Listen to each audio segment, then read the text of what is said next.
It's been called a technological Cold War over the future of 5G.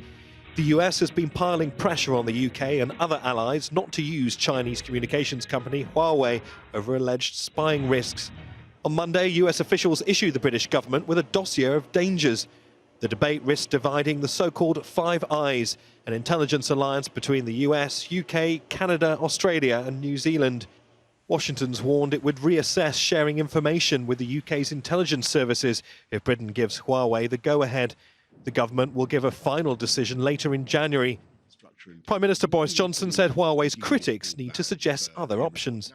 If people oppose one brand or another, then they have to tell us what's the alternative, right? On the other hand, let's be clear. I don't want, as the UK Prime Minister, to put in any infrastructure that is going to prejudice our national security. There are big companies like Nokia and Ericsson who are well established. In fairness, they haven't always kept up with the pace of speed with Huawei in terms of the price of the equipment, the quality of the equipment and the size of the equipment. We've also got Samsung emerging, but I think the best solution really for the network operators is to have a mixed base of suppliers.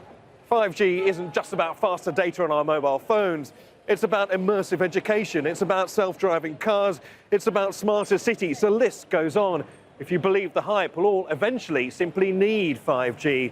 But it requires a vast amount of new infrastructure, and that comes at a price.